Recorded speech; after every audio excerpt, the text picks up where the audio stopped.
Саламатсыздарбы? Бекмамат Осмонов атындагы Жалал-Абад мамлекеттик университети Жалал-Абад колледжинин директору Турдубаева Бориса Майлыевна, окутуучу Кайкыева Үлүпат Тагайбековна, студент Стама Нуркан Магметжанова, БКМКнын Үлүкич 20 тайпасы.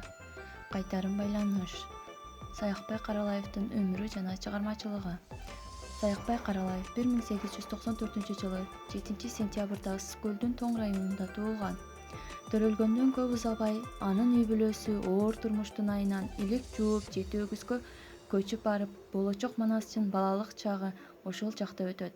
Саяктардын арасында туулгандыктан анын атын Саякбай коет. 1917-жылы Кызыл гвардиячылар отрядына өз ыктыяры менен кошулуп, Кызыл аскер менен бирдикте Сибирде, Алматада, Бухарада советтик бийликти коргогон.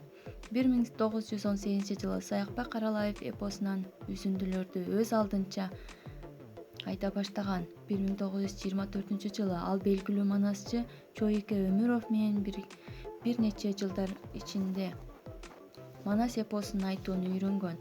1930-жылы көрүнүктүү манасчы катары болуп эсептелет. 1936-жылы Саякбай Каралаев мамлекеттик филармониясына манас айтуучу катарында кабыл алынат.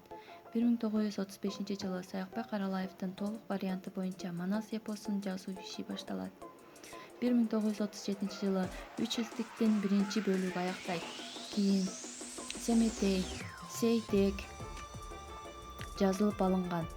Манас эпосунун бул вариантынын жалпы көлөмү 500.553 ыр-саптарын түзгөн.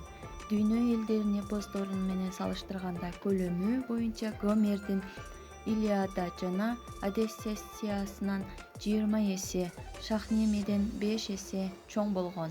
Саякбай Каралаев 20-кылымдын Гомери деп аташкан. 1938-жылы СССР жазуучуларынын союзунун мүчөсү болгон. 1939-жылы СССРнын эр артиси деген ардактуу наам берилет. 3 жолу эмгек Кызыл Туу ордени менен сыйланат. Ардак белгиси медалы алат.